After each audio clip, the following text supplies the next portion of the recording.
There are a few things more exhilarating than jumping into cool water on a hot day. Beautiful moments we not only cherish, but continue to long for our entire lives. So imagine what it's like to be denied that joy.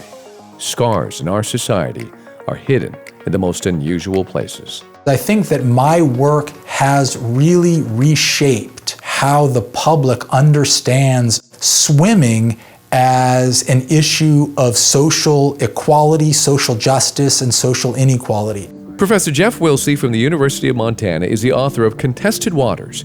He is a rare expert on the racist history of swimming.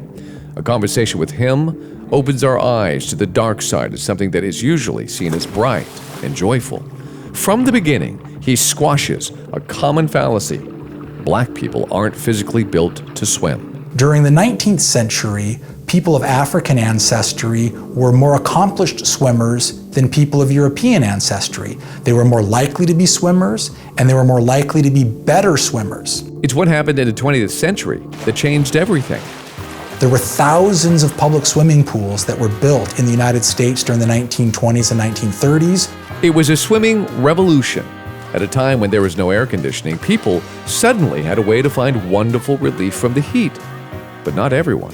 The vast majority of these pools were for whites only. And the Jim Crow pools that were accessible to Black Americans tended to be small, much less desirable. For generations, the public swimming pool became a classic example of white supremacy. Even though pools were funded by government money, hard-working, tax-paying minorities across the country were not allowed. Even as courts started ordering public pools to be made available to all people, our society continued to evolve in hateful ways. There were literally tens of thousands of private club swimming pools that were developed in the United States during the 1950s and 1960s. Almost without exception, these tens of thousands of pools were for whites only. And those public pools that were now integrated were being shut down because white people refused to use them. And swimming pools became battlegrounds. White mobs would attack any person of color who had the audacity to enter. Perhaps the most significant confrontation was in St. Augustine, Florida, 1964, when African Americans and other protesters jumped into an all-white motel pool. What happened next has become an iconic moment in the civil rights movement.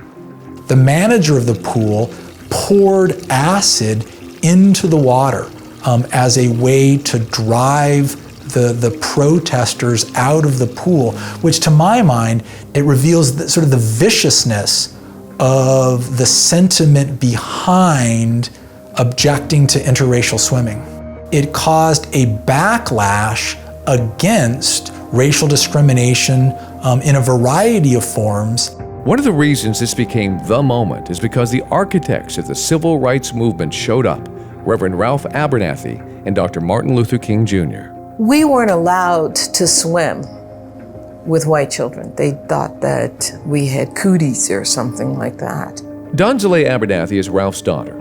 They were dear friends with MLK. In fact, it was King who taught Donzale how to swim, but in a friend's private pool. Public pools were unavailable. She remembers St. Augustine and how her dad and King knew it was time to fight. I know that they were arrested in St. Augustine. And I know that they confronted the man who owned the Munson Hotel, and I think they were arrested there after confronting him. It is now a famous photo. Two giants in jail together, fighting for the right to swim. Oh, there's Officer Clemens. Even Mr. Rogers would join the fight. In a beautifully crafted moment, he invites a black police officer into his tiny pool. Mr. Rogers and Officer Clemens were molding a new generation of thinking.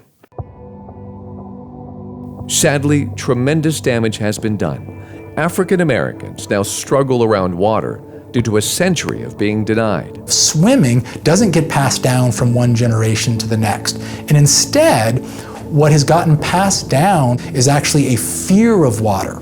If you want to understand how racism from the past continues to leave its ugly mark, listen to this.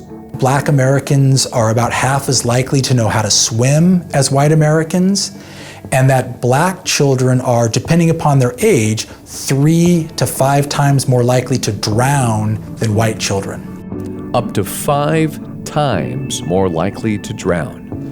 A cool pool on a hot summer day may be pure joy for some, but not all. Hate from the past continues to pull us under.